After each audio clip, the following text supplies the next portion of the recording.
હું છું દિવ્યેશ શ્રોફ. આપ જોઈ રહ્યા છો એમ અચીવર્સ. આજે હું આપના સમક્ષ આવું છું એક એવા ખાસ ઉત્સવના વિચારે જે સરકારના આયોજનમાં આવતા હોય છે. પતંગોત્સવ.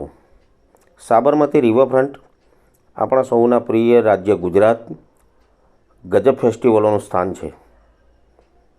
સાબરમતી નદીના કિનારે આયોજિત થતા ઉત્સવનું આયોજન ગુજરાત સરકાર દ્વારા થઈ રહ્યું છે અને આપણા શહેર અમદાવાદને એક રંગીન આભાસ કરાવવાનો એક મહત્ત્વપૂર્ણ સાધન બનાવવાનો ઉદ્દેશ્ય છે.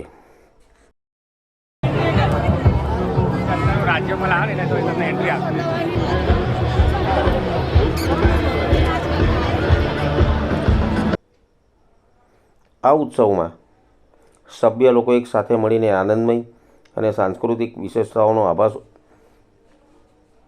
ઊભો કરાવવાનો પ્રસંગ બનાવે છે.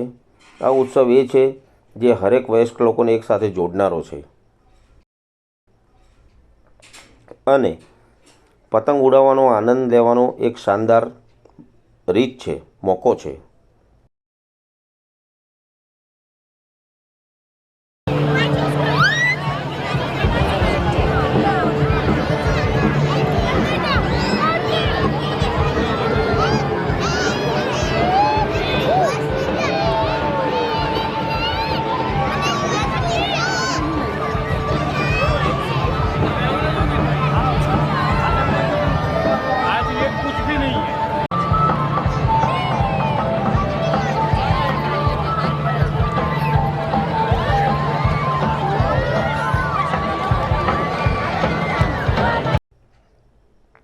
આ રિવરફ્રન્ટ પર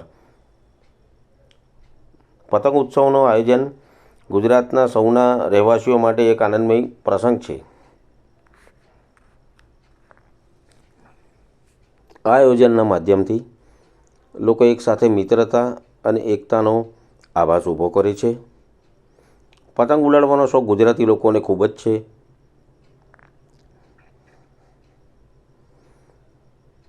આ ઉત્સવ સર્વ વયસ્ક લોકોને મળવાનું એક અદ્ભુત સ્થાન છે, જે આપણે આપસમાં વધુ મળવાનો સૌભાગ્ય પ્રાપ્ત કરીએ છીએ. પતંગોની રમણીયતા, રંગીની, કલર અને મીઠાઈનો ઉત્સવ આપણા લાઈફસ્ટાઈલને એક નવું નજરાણું આપે છે.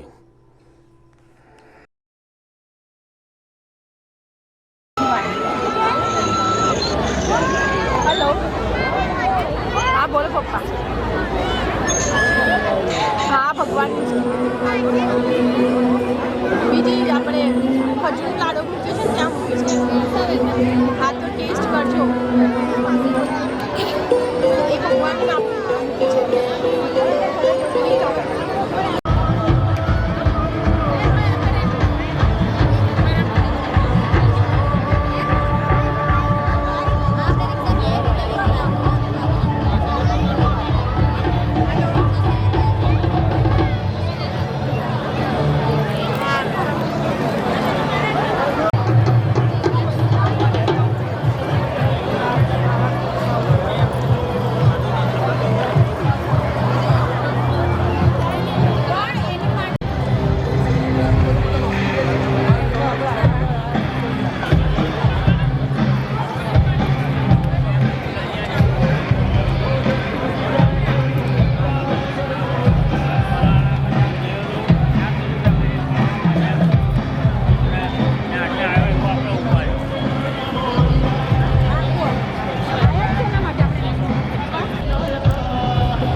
સાબરમતી રિવરફ્રન્ટ પર પતંગ ઉત્સવનું આયોજન કરતી ગુજરાત સરકાર જનતાને એક અવિસ્મરણીય અને આનંદમય દિવસ આપવાનો પ્રયાસ કરે છે.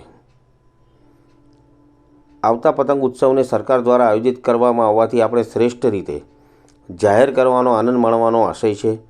હું ખાસ કરીને શ્રેષ્ઠ શુભકામનાઓ પાઠવું છું કે આ ઉત્સવથી આપણા જીવનમાં આનંદ અને ઉત્સાહ બની રહે.